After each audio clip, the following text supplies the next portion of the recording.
بانی P T I کے خلاف فوجی عدالتوں میں ٹرائل سے متعلق پاکستانی حکام سے کوئی اشارے نہیں ملے۔ برطانیہ کے وزیر خارجہ ڈیوڈ لیمے کی بانی سے متعلق لکھے گئے برطانوی ارکان اسمبلی کے خط کا جواب۔ 26ویں آئینی ترمیم کی منظوری پاکستان کا معاملہ قرار، کہا کہ آزاد عدلیہ ہی دیگر اداروں کا احتساب کر سکتی ہے۔ برطانوی نشریاتی ادارے کے مطابق وزیر خارجہ نے ارکان پارلیمنٹ کو یقین دلایا کہ عام شہریوں کے خلاف فوجی عدالتوں کے ممکنہ استعمال پر پاکستانی اعلی حکام سے رابطے میں ہیں۔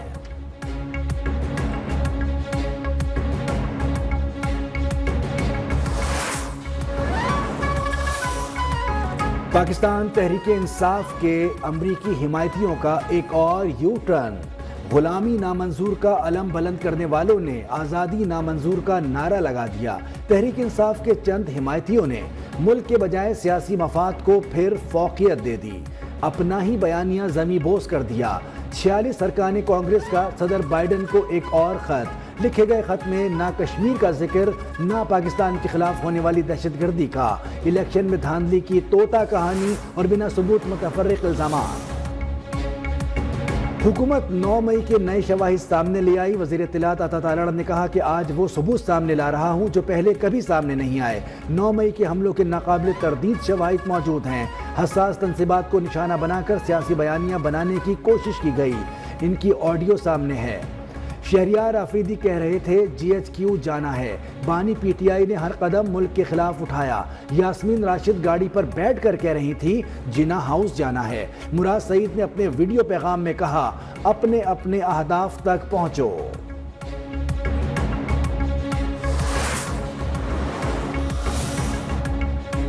یہ لوگ چیخ چیخ کر کہہ رہے تھے سی سی ٹی وی فوٹیجز لاؤ، اب تمام سی سی ٹی وی فوٹیجز سامنے آ گئیں۔ یہ لوگ ملک دشمن ہیں، ملک کو نقصان پہنچانا چاہتے ہیں۔ وزیر اطلاعات عطا تالڑ کی لاہور میں میڈیا سے گفتگو۔ 9 مئی کے کیسز کا جلد فیصلہ کرنے کا بھی مطالبہ، کہا انتشار اور فساد پی ٹی آئی کا وتیرہ ہے۔ بانی اور ان کی جماعت کے تمام رہنما قوم سے معافی مانگے۔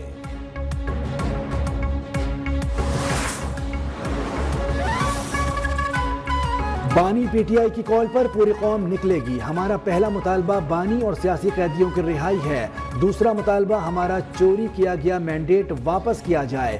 رہنما پی ٹی آئی اسد قیصر نے کہا ملک میں آئین اور قانون کا نفاذ کیا جائے۔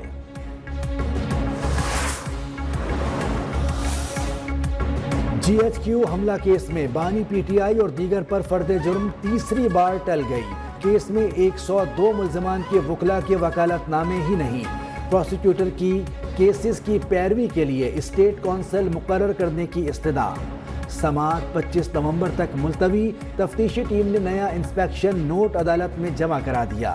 ملزمان مختلف اطراف سے حملے کے لیے آئے۔ ملزمان نے راجہ بشارت کے اشتعال دلانے پر دھاوا بولا۔ رپورٹ 54 مقامات سے جمع شواہد کی بنیاد پر تیار کی گئی۔ بانی پی ٹی آئی کی 9 مئی کے 4 مقدمات میں ضمانتیں۔ انسداد دہشت گردی عدالت لاہور سے تحریری فیصلہ جاری۔ ریکارڈ کے مطابق بانی مقدمات میں نامزد نہیں تھے، ضمنی بیان کی روشنی میں نامزد کیا گیا۔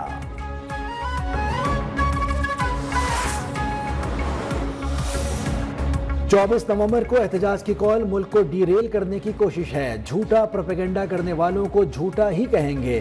مسلم لیگ نون کے صدر اور سابق وزیر اعظم نواز شریف کی لندن میں واپسی سے قبل میڈیا سے گفتگو، کہا احتجاج کی کال دینے والے کامیاب نہیں ہوں گے۔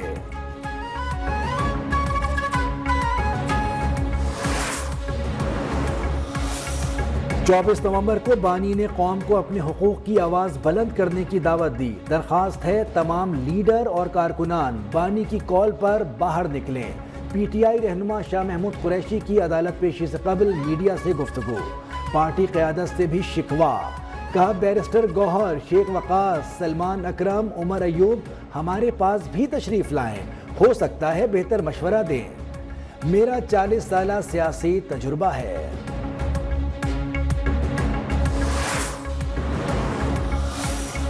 کوئی منی بجٹ نہیں آ رہا، 12,970 ارب روپے کی ٹیکس وصولی کا ہدف پورا کیا جائے گا۔ پاکستان نے پرائمری سرپلس کا ہدف کامیابی سے پورا کیا ہے۔ NFC پر نظر ثانی کی ضرورت نہیں۔ وزیر خزانہ محمد اورنگزیب نے کہا ٹیکس وصولیوں کو انفورسمنٹ اور انتظامی اقدامات سے بہتر کیا جائے گا۔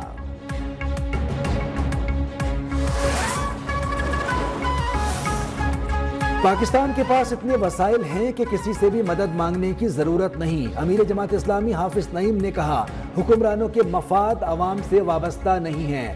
جو لوگ ملک کے وسائل پر قابض ہیں ہمیں انہیں معزول کرنا چاہیے۔ ہمارے وسائل ہمارے بچوں پر لگنے چاہیے۔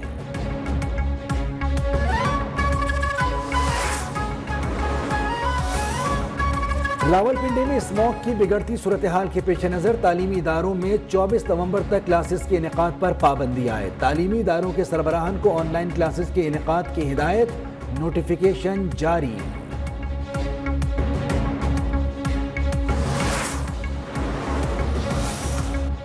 ملک بھر میں موسم سرما کی انٹری، اسلام آباد، راولپنڈی سمیت ملک کے بالائی علاقوں میں بارش اور پہاڑوں پر برف باری۔ پشاور، خیبر، دیر، چارسدہ، لکی مروت میں بھی بادل خوب گرجے برسے۔ سوات کی خوبصورت وادی کالام میں برف باری، آزاد کشمیر میں پہاڑوں پر سفید موتی بکھر گئے۔ ملکہ کوہسار مری میں ہر سو سفیدی چھا گئی۔ محکمہ موسمیات کی بارش کا سلسلہ وقفے سے جاری رہنے کی پیش گوئی۔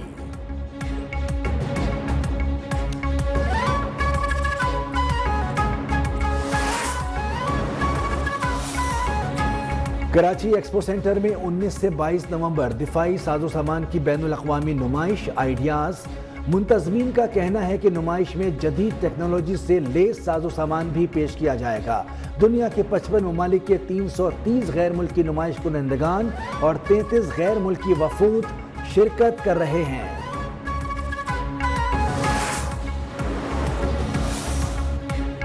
سیالکوٹ خاتون قتل کیس میں پیش رفت، لاش کے ٹکڑے کرنے والے سفاک 4 ملزمان گرفتار۔ مقتولہ زارا کی ساس، نند بھی شامل۔ ساس کے مقتولہ پر جادو ٹونے کے الزامات، گرفتار۔ ملزمان سے مزید تفتیش جاری۔